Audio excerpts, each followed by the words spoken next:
نحمده ونصلي على رسوله الكريم أما بعد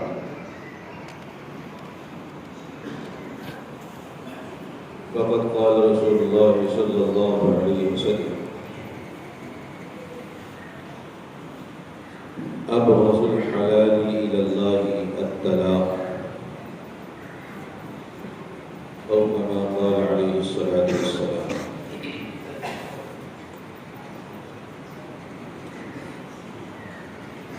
صدر علی قدر حضرات علماء کرام، بزرگان محترم، برادران عزیز اور پردہ نشین خواتین اسلام،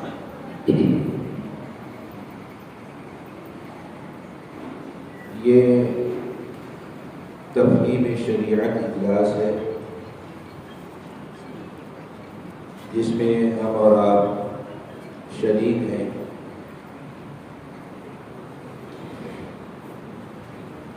اجلاس کے عنوان کی مناسبت سے کلیدی خطاب تو انشاءاللہ مہمان مکرم وفی الاصل حضرت مولانا خالد سیف اللہ رحمانی دامت برکاتہ جو خلیفہ مجاز ہیں، حضرت مولانا سید محمد رابع حسنی ندوی دامت برکاتہ کے، اور حضرت مولانا شاہ منیر احمد صاحب مظاہری دامت برکاتہ کے، ان کا ہوگا اور یقیناً ہر محاضرے اور ہر خطاب کی طرح پرمغز ہوگا۔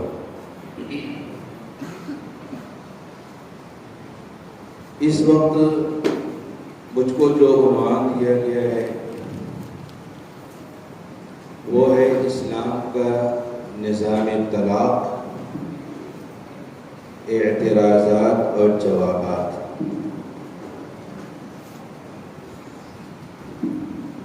اسلام میں طلاق کا قانون ہے اور یہ کوئی انسانوں کا بنایا ہوا قانون نہیں ہے، خود رب کائنات کا، خالق ارض و سماوات کا بنایا ہوا قانون ہے۔ جس طریقے سے اور خدائی قوانین کے اندر حکمتیں ہیں، مصلحتیں ہیں، اسی طریقے سے قانون طلاق کے اندر بھی حکمتیں ہیں، مصلحتیں ہیں۔ سمجھ میں آنا نہیں آنا وہ الگ بات ہے، لیکن اللہ تبارک و تعالیٰ کے بنائے ہوئے ہر قانون کے اندر انسانی مصلحتوں کی رعایت کی گئی ہے، اور کوئی قانون ایسا نہیں ہے جو عدل انصاف کے تقاضوں کے خلاف ہو۔ اسلام کا نظام طلاق بھی یا قانون طلاق بھی عدل انصاف پر مبنی ایک مستحکم قانون ہے۔ غلط فہمیاں اس وقت ہوتی ہیں جب احکام سے صحیح واقفیت حاصل نہیں ہوتی، پیچیدگیاں اس وقت پیدا ہوتی ہیں جب کسی حکم کا کوئی شخص جو ہے صحیح استعمال نہیں کرتا ہے۔ اگر احکام سے پوری طرح واقفیت ہو اور حکم کا صحیح استعمال کیا جائے تو ظاہر سی بات ہے کہ نہ کوئی اعتراض ہوگا، نہ کوئی شک و شبہ پیدا ہوگا، اور نہ کوئی کسی غلط فہمی کا شکار ہوگا۔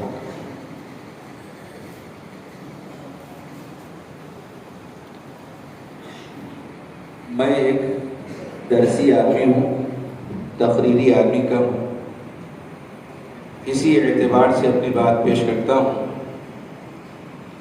ہم لوگ دوران درس لغوی و اصطلاحی تعریف بیان کرتے ہیں طلاق کا لفظی معنی ہے بندھن کھولنا، اور شریعت میں اس بندھن کے کھول دینے کو طلاق کہتے ہیں جو نکاح کے ذریعے باندھا گیا تھا۔ طلاق ایک انسانی ضرورت ہے، اور ضرورت کے درجے میں ہی اگر اس کا استعمال کیا جائے تو وہ صحیح ہے۔ جہاں طلاق کا غلط استعمال کیا جائے گا تو وہ اللہ تبارک و تعالیٰ کی دی ہوئی گنجائش سے تجاوز کرنے والا ہوگا۔ اسی لیے طلاق کو ایک ناپسندیدہ عمل کہا گیا ہے۔ حدیث شریف میں اللہ تبارک و تعالیٰ نے ارشاد فرمایا کہ ابغض الحلال الی اللہ الطلاق، اللہ تعالیٰ کے نزدیک حلال چیزوں میں ناپسندیدہ چیز طلاق ہے۔ اللہ اور اس کے رسول کے نزدیک یہ ناپسندیدہ عمل ہے، اور شیطان کے نزدیک یہ پسندیدہ عمل ہے، اس کو خوش کرنے والا عمل ہے۔ روایت کے اندر ہے کہ شیطان اپنا تخت پانی پر بچھاتا ہے، اور اسے سب سے زیادہ قریب وہ ہوتا ہے جو سب سے بڑا فتنہ باز ہوتا ہے، اور پھر اپنے چیلوں کی شیطان کارگزاریاں لیتا ہے۔ ایک شیطان آ کر کے کہتا ہے کہ میں نے فلاں بندے سے فلاں کام کروا دیا، مثلاً وہ نماز پڑھنے کے لیے جا رہا تھا، میں نے اس کو مسجد سے دور کر دیا۔ شیطان اس کے عمل سے خوش نہیں ہوتا۔ ایک آتا ہے، وہ کہتا ہے کہ آج میں نے میاں بیوی کے درمیان میں جھگڑا لگا دیا اور ان کے درمیان میں مجھے طلاق کروا دی۔ جب وہ شیطان کہتا ہے تو بڑا شیطان اپنے تخت سے نیچے اترتا ہے، اس کو گلے لگاتا ہے اور خوشی و مسرت کا اظہار کرتا ہے اور کہتا ہے نعم انت، یعنی تو نے بہت بڑا کام کیا۔ طلاق کے ذریعے سے جو دشواریاں اور پیچیدگیاں، جو تباہی اور بربادی آتی ہے، اس کی وجہ سے خدا اور رسول کے نزدیک ناپسندیدہ ہونا ہی چاہیے اور شیطان کو پسندیدہ ہونا ہی چاہیے۔ طلاق کے احکام پر مشتمل قرآن کریم کی بہت سی آیات ہیں۔ اگر کچھ آیات کے شان نزول پر غور کیا جائے تو یہ بات واضح ہو جائے گی کہ طلاق کے ذریعے سے زمانے جاہلیت میں عورتوں پر جو ظلم و زیادتی ہوتی تھی، طلاق کے حکم کے ذریعے سے اور طلاق کی حد بندی کر کے اللہ تبارک و تعالیٰ نے اس ظلم و زیادتی کو جو ختم کیا ہے۔ دور نبوی میں ایک واقعہ پیش آیا۔ ایک شخص نے اپنی بیوی سے ناراض ہو کر کہہ دیا کہ میں تجھے نہ رکھوں گا اور نہ ہی الگ ہونے دوں گا۔ بیوی نے پوچھا کہ وہ کس طرح؟ تو اس نے کہا کہ تجھے طلاق دیتا رہوں گا اور عدت پوری ہونے سے پہلے رجوع کرتا رہوں گا۔ زمانے جاہلیت میں ایسا عام رواج تھا کہ لوگ 100 اور 1000 طلاقیں دے دیتے تھے، اور جب عدت پوری ہونے کا وقت قریب آتا تھا تو رجوع کر دیتے تھے۔ اس طریقے سے ان کے ساتھ میں جو ظلم زیادتی کا جو معاملہ ہوتا تھا، اللہ تبارک و تعالیٰ نے حکم دیا کہ الطلاق مرتان، وہ طلاق جس میں رجعت کا اختیار ہے صرف 2 بار تک ہے۔ اس کے بعد اگر تیسری طلاق دے دی گئی، چاہے مجتمعاً ہو یا متفرقاً، تو اس کے بعد جو اس سے رجوع کرنے کا، رجعت کا کوئی اختیار جو باقی نہیں رہتا۔ نکاح ایک پائیدار معاہدہ ہے، سخت ضرورت کے بغیر اس کو ختم کرنا ممنوع ہے، شریعت کی نظر میں ناجائز ہے۔ مرد کو شریعت میں اگرچہ کہ یہ اختیار دیا گیا ہے کہ جب وہ چاہے طلاق دے کر رشتہ نکاح کی ذمہ داری سے نکل جائے، لیکن اس اختیار کے باوجود قرآن و حدیث میں اپنے زوجیت کو کھولنے اور رشتہ نکاح کو کاٹنے سے پہلے بار بار غور کرنے کی ترغیب دی گئی ہے، اور صلح اور مصالحت کے ذریعے سے اس معاملے سے اجتناب کی تاکید و تلقین کی گئی ہے۔ اقدام طلاق سے پہلے قرآنی تعلیمات اس بات پر شاہد عدل ہیں کہ مزاج میں جو ناموافقت پیدا ہو گئی ہے اس کے اندر موافقت پیدا کرنے کی کوشش کرنی چاہیے. اس کے لیے چند مراحل ہیں. آپ حضرات چونکہ اہل علم ہیں اس لیے میں صرف اشارتاً بات بیان کرنا چاہتا ہوں. قرآن کریم میں اللہ تعالیٰ نے حکم دیا ہے کہ اگر میاں بیوی کے درمیان میں ناچاکی اور نا اتفاقی پیدا ہو جائے تو پہلا درجہ اصلاح حال کا یہ ہے کہ فَعِزُوهُنَّ، سمجھا بجھا کر کے مزاج کے اندر موافقت پیدا کرنے کی کوشش کی جائے. اگر افہام و تفہیم سے کام نہ چلے تو پھر قرآن یہ حکم دیتا ہے وَاهْجُرُوهُنَّ فِي الْمَضَاجِعِ، ان عورتوں کو بستروں میں علیحدہ کر دو. یہ ایک شریفانہ تنبیہ ہے. اس تنبیہ کے ذریعے سے ہو سکتا ہے کہ عورت کا دل بدل جائے اور وہ اطاعت و فرمانبرداری کی راہ پر جو ہے گامزن ہو جائے. اب حکم شریعت کا حسن دیکھیے. اللہ تبارک و تعالیٰ نے حکم دیا ہے کہ بستروں میں علیحدہ کرو، بستر الگ الگ رکھو. یہ حکم نہیں دیا گیا ہے کہ اگر کوئی نا اتفاقی اور ناچاکی پیدا ہو گئی ہے تو بستر اٹھا اور مسجد میں چلے جائے. اگر مرد بستر اٹھا کر کے مسجد میں چلا جائے گا اور کبھی عورت کے دل میں ندامت اور شرمندگی کا احساس پیدا ہوگا تو وہ کیا معافی در و دیوار سے مانگے گی؟ اگر شوہر گھر میں ہی موجود رہے گا، بستر صرف الگ الگ ہے، اس کے دل میں ندامت اور شرمندگی کا احساس پیدا ہوگا تو وہ شوہر سے آئے گی، معافی مانگے گی اور جو نا اتفاقی ہے وہ نا اتفاقی ختم ہو جائے. اس کے بعد قرآن کا حکم یہ ہے کہ وَاضْرِبُوهُنَّ، اس سے بھی اگر کام نہ چلے تو ان کو مارو، یعنی ہلکی پھلکی مار مارو، ایسی مار مارو کہ جس کے ذریعے سے جسم کے پر کوئی نشان نہ پڑے اور جسم میں کہیں ٹوٹ پھوٹ نہ ہو سکے. ان شریفانہ تنبیہات کے ذریعے سے ہو سکتا ہے کہ اللہ تبارک و تعالیٰ مزاج کے اندر جو میل جول پیدا کر دیں گے، دلوں کے اندر الفت و محبت پیدا کر دیں گے اور طلاق تک پہنچنے کی نوبت ہی نہیں آئے گی. اگر اس سے بھی کام نہ چلے تو پھر قرآن کا حکم یہ ہے کہ ایک حکم یعنی ثالث اور پنچ مرد کی طرف سے متعین ہو اور ایک ثالث اور پنچ عورت کی طرف سے متعین ہو، اور یہ دونوں اگر اصلاح کا ارادہ رکھیں گے تو اللہ تبارک و تعالیٰ ان دونوں کے مزاج کے اندر جو موافقت پیدا کر دیں گے. یہاں پر بھی غور کرنے کا پہلو یہ ہے کہ اللہ تبارک و تعالیٰ نے حکم دیا ہے کہ حکم من اہلہ وحکم من اہلہا، ایک بچہ ہو مرد کے خاندان والوں میں سے اور ایک بچہ ہو عورت کے خاندان والوں میں سے، باہر کا آدمی نہ ہو، تاکہ گھر کی بات گھر ہی کے اندر رہے، زیادہ اس کا چرچا نہ ہو سکے اور بات کی بتنگڑ نہ ہو.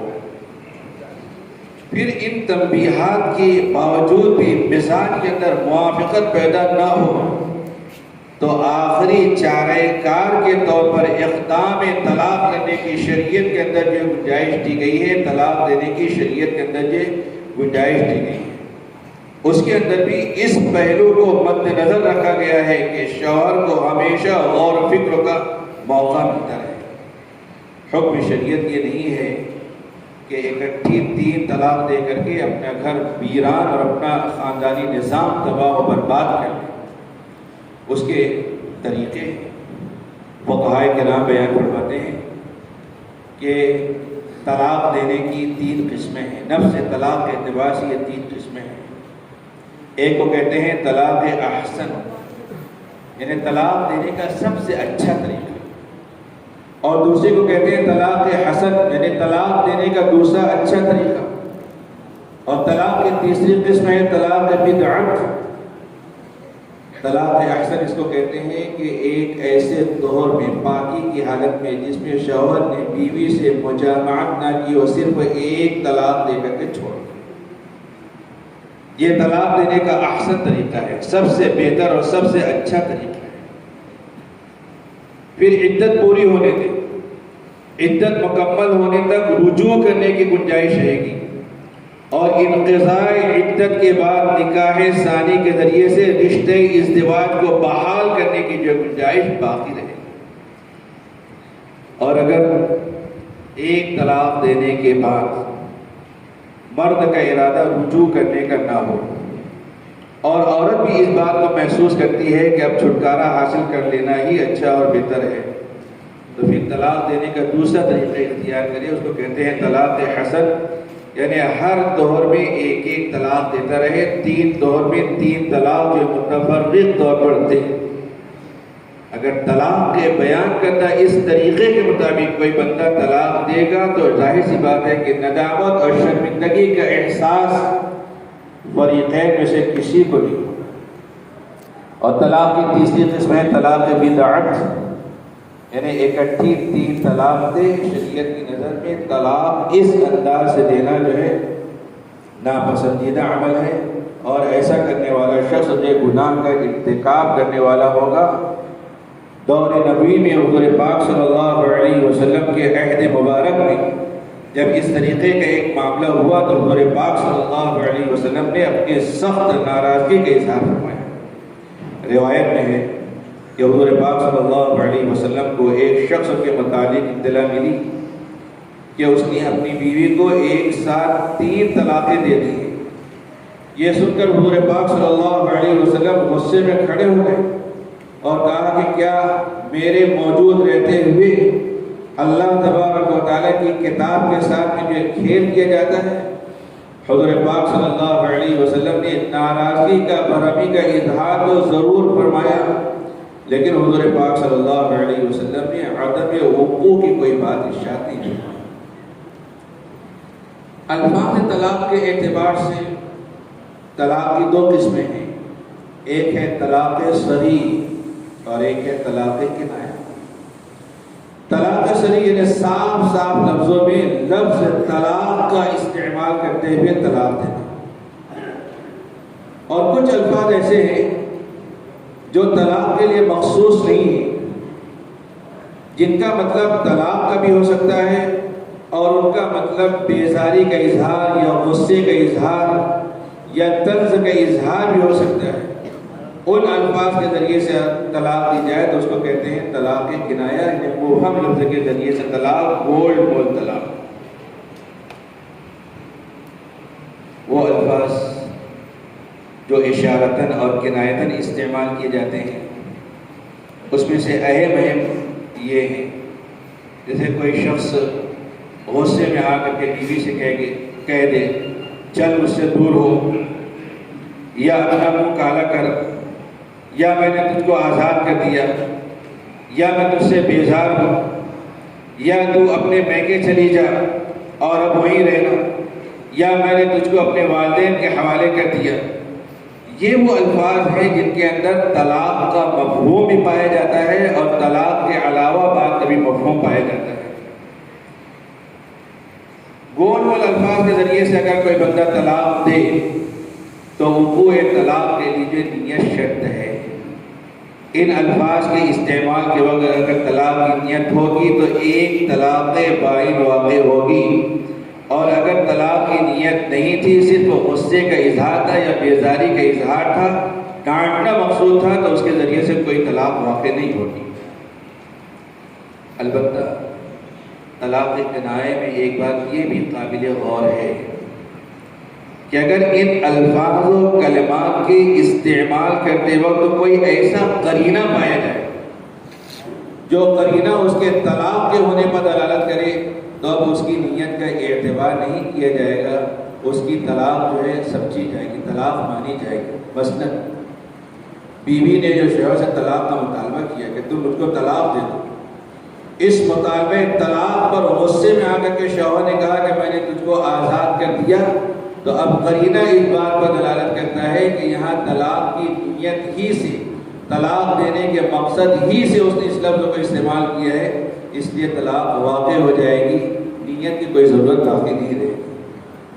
حکم کے اعتبار سے طلاق کی 2 قسمیں ہیں، طلاق کی 3 قسمیں۔ حکم کے اعتبار سے طلاق کی 3 قسمیں ہیں، ایک ہے طلاق رجعی، دوسری ہے طلاق بائن، اور تیسری ہے طلاق مغلظہ۔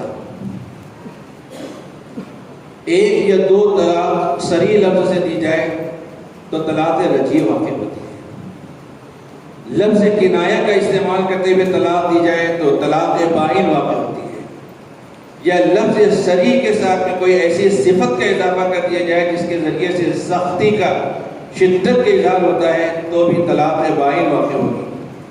اور اکٹھی 3 طلاق دے دینا جس میں رجعت کی اور عقد ثانی کی کوئی گنجائش باقی نہ رہے، اس کو کہتے ہیں طلاق مغلظہ۔ طلاق رجعی کا حکم یہ ہے کہ عدت کے اندر شوہر اس سے رجوع کر سکتا ہے، اور رجوع کی 2 صورتیں ہیں، ایک قولی ہے ایک عملی، اور رجوع کی قولی صورت زیادہ اچھی، زیادہ بہتر ہے۔ رجوع قولی یہ ہے کہ مرد 2 گواہوں کی موجودگی میں یہ کہہ دے کہ میں نے اپنی بیوی کو اپنے نکاح میں لوٹا لیا، اس طریقے سے کرنے سے سابقہ نکاح جو بحال ہو جائے گا۔ اور اگر 1 یا 2 طلاق رجعی دی گئی، عدت کی مدت کے اندر اس نے بیوی سے رجوع نہیں کیا تو یہ طلاق بائن ہو جائے گی۔ طلاق بائن کا حکم یہ ہے کہ اب رشتے ازدواج کو بحال کرنے کے لیے آپسی رضامندی سے دونوں کو نکاح جدید نئے مہر کے ساتھ میں جو کرنا پڑے گا، اگر وہ اس طریقے سے کر لیں گے تو سابقہ رشتے ازدواج جو بحال ہو جائے گا، حلالے وغیرہ کی اس میں جو کوئی ضرورت نہیں رہے گی۔ طلاق رجعی کی مدت کے اندر اگر رجوع نہیں کیا گیا تو صرف اس کی صفت بدلتی ہے، طلاق رجعی سے طلاق بائن ہو جاتی ہے۔ رجوع نہ کرنے کی صورت میں ایک کے بعد دوسری اور دوسری کے بعد تیسری طلاق جو ہے واقع نہیں ہوتی۔ عام طور پر غلط فہمی یہ ہے کہ اگر طلاق رجعی کے اندر عدت کی مدت میں شوہر نے رجوع نہیں کیا ہے تو لوگ یہ سمجھتے ہیں کہ رجوع نہ کرنے کی بنا پر دوسرے مہینے میں دوسری طلاق اور تیسرے مہینے میں تیسری طلاق جو واقع ہو گئی۔ آٹومیٹک کوئی طلاق واقع ہوتی نہیں ہے جب تک کہ شوہر زبان سے طلاق کا تلفظ نہ کرے۔ اکٹھی 3 طلاق دینا طلاق مغلظہ ہے، اور اس میں نہ رجعت کی گنجائش باقی ہے اور نہ اس کے اندر جو ہے نئے سرے سے نئے مہر کے ساتھ میں جو ہے نکاح کی گنجائش باقی ہے۔ اس میں پھر ایک خاص طریقہ جس کو حلالے سے تعبیر کیا جاتا ہے وہ طریقہ ہے، اس کے بغیر اپنے شوہر اول کے لیے وہ مطلقہ ثلاثہ حلال نہیں ہو سکتا۔ اکٹھی 3 طلاق دینا سخت گناہ کی بات ہے، ناجائز ہے، ممنوع ہے، ایسا نہیں کرنا چاہیے، لیکن جو کرے گا تو طلاق کا وقوع ہو ہی جائے گا۔ بہت ساری باتیں ہیں جن کا کرنا ممنوع ہے لیکن حکم لاحق ہو جاتا ہے۔ مثلا آب زمزم سے استنجا کرنا منع ہے، لیکن اگر کوئی استنجا کر لے تو اس کو طہارت اور پاکی حاصل ہو جائے۔ مسجد میں غسل کرنا منع ہے، لیکن اگر کوئی بندہ غسل کر لے تو اس کا غسل ہو جائے گا۔ زنا کرنا حرام ہے، حرام عمل ہونے کے باوجود بھی اس سے حرمت مسائلہ جو ہے قائم ہو جاتی ہے۔ یہ 3 طلاق کے تعلق سے کچھ شرعی احکام ہیں۔ آپ غور کیجیے کہ جس انداز میں غور و فکر کے ساتھ طلاق دینے کا حکم شریعت کے اندر جو دیا گیا ہے، اس انداز سے اگر کوئی بندہ حق طلاق کا استعمال کرے گا تو اس کے لیے کوئی ندامت اور شرمندگی کی اور پشیمانی کی جو بات نہیں ہو سکے گی، اور خاندانی نظام بھی منتشر اور تباہ و برباد ہونے سے جو بچ جائے گا۔ میں اپنی بات مختصر کرتے ہوئے آخر پر پہنچ رہا ہوں۔ عام طور پر اعتراض یہ کیا جاتا ہے کہ اسلام کے اندر طلاق کا اختیار مرد کو کیوں دیا گیا ہے، عورت کو طلاق کا اختیار کیوں نہیں دیا گیا؟ اب بنیادی بات تو یہ ہے کہ یہ اللہ تبارک و تعالیٰ کا قانون ہے، اللہ رب العزت کا بنایا ہوا قانون ہے۔ جیسا وہ قانون ہے وہ فطرت انسانی سے بالکل ہم آہنگ ہے، لیکن غور و فکر کرنے سے اس کی کچھ وجوہات جو سمجھ میں آتی ہیں۔ مرد کو طلاق کا حق ملنا اس کی طبیعت اور مزاج کے موافق ہے، عورت کو طلاق کا حق ملنا اس کی طبیعت اور مزاج کے خلاف ہے۔ شرم و حیا کا مادہ اللہ تبارک و تعالیٰ نے عورت کے اندر مرد سے زیادہ رکھا ہے۔ اتنا زیادہ شرم و حیا کا مادہ اس کے اندر ہے کہ نکاح کے موقع پر جب اس سے اجازت طلب کی جاتی ہے تو وہ صاف الفاظ میں اجازت کے کلمات اپنی زبان سے کہہ نہیں سکتی، تو پھر فقہاء کرام نے کہا کہ اگر وہ کنواری ہے، باکرہ ہے، تو اس کا خاموش رہنا رضامندی کی دلیل ہے۔ جو عورت نکاح کے موقع پر اپنی زبان سے رضامندی کا اظہار کرنے میں شرماتی ہے، کیا وہ عورت اتنی بے غیرتی کا یا بے شرمی کا مظاہرہ کرے گی کہ وہ طلاق دے؟ اگر اس کے ذمہ طلاق کو لگایا جائے تو ہو سکتا ہے کہ اس حکم کی مشروعیت کا جو مقصد ہے وہ مقصد ہی فوت ہو جائے۔ دوسری بات یہ ہے کہ عورت کی فطرت کے اندر جو جلد بازی ہے، مرد کی فطرت کے اندر بھی جلد بازی ہے، مرد بھی ہلہلا ہے، لیکن یہ صفت عورت کے اندر مرد کی بنسبت زیادہ پائی جاتی ہے۔ اگر مرد طلاق دینا چاہے اور طلاق کے مسائل جو اس کو معلوم نہ ہو تو وہ کسی جاننے والے سے جا کر کے پوچھے گا، اور اس کے بعد اگر ضروری ہوا تو طلاق دے گا۔ اگر عورت کو طلاق کا حق دیا جائے تو وہ تو کسی سے پوچھنے نہیں جائے گی، کسی سے پوچھے بغیر ہی طلاق دے دے گی، اور جتنا کثرت حقوق اب طلاق کا ہے اس سے زیادہ اس کے حقوق کی کثرت ہو جاتی ہے۔ ایک تیسری بات ہے کہ کسی بھی انتظامی امر میں دو لوگوں کے حقوق یکساں ہو ہی نہیں سکتے، یہ عقل کا تقاضا ہے۔ اس لیے ترجیح کی بنیاد ایک یہ بھی ہو سکتی ہے کہ جس کے اوپر ذمہ داری زیادہ ہو اس کو اختیار زیادہ دیا جائے۔ نکاح کے بعد چونکہ مرد کے اوپر جو ذمہ داریاں زیادہ عائد ہوتی ہیں، عورت کا حق مہر مرد کے ذمہ ہے، عورت کے نام نفقہ کو برداشت کرنا، اس کے اخراجات کی تکمیل مرد کے ذمہ ہے، اولاد کی تمام مالی ذمہ داریاں مرد کے ذمہ ہیں۔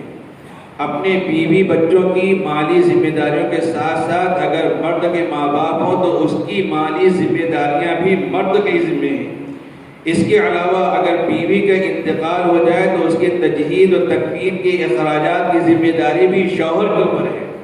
جب اتنی ذمہ داریاں شوہر کے اوپر ہیں تو طلاق کا اختیار بھی شوہر کو ملنا ہی زیادہ قریب قیاس ہے۔ اگر ایسا نہ ہو تو آپ سوچئے کہ مرد نکاح کرتا ہے تو اس لیے کرتا ہے کہ وہ بیوی اس کی ہمیشہ کے لیے بیوی رہے گی، اور اسی خیال سے، اسی نظریے سے وہ اس کے اوپر جو ہے اپنی جان مال سب لٹاتا ہے اور اس کے نخرے جو برداشت کرتا ہے۔ اگر ایسا نہ ہو، مرد کا طلاق اختیار مرد کے ذمہ نہ ہو بلکہ عورت کے ذمہ ہو، تو مان لیجئے کہ اگر 1,00,000 روپیہ مہر دے کر کے کسی کو بیوی بنا کر کے اپنے گھر میں لایا ہے، وہ شام کو جو ہے طلاق دے کر کے چلی جائے گی، دوسرے دن جو دوسرے مرد سے جو 1,00,000 پر جو نکاح کرے گی پھر اس کو طلاق دے کر کے چلی جائے گی، پھر تیسرے دن تیسرے مرد سے نکاح کرے گی، 1,00,000 مہر پر جو نکاح کرے گی اس کو بھی طلاق دے کر کے چلی جائے گی، تو کتنا فتنہ و فساد اس کے ذریعے سے دنیا میں رونما ہوگا، اس کا اندازہ لگایا جا سکتا ہے۔ اس لیے طلاق کا اختیار مرد کو ملنا ہی زیادہ اچھا، زیادہ بہتر اور مفید ہے، اور اللہ تبارک و تعالیٰ نے یہ اختیار جو مرد کو دیا ہے۔ عنوان کی مناسبت سے یہ چند جو معروضات تھی جس کو میں نے اختصار کے ساتھ آپ حضرات کے سامنے جو پیش کیا، اللہ عز و جل سے دعا کرتا ہوں کہ اللہ تبارک و تعالیٰ اس اجلاس کو اپنے مقصد میں 100% کامیابی عطا فرمائے۔ وآخر دعوانا الحمدللہ رب العالمین۔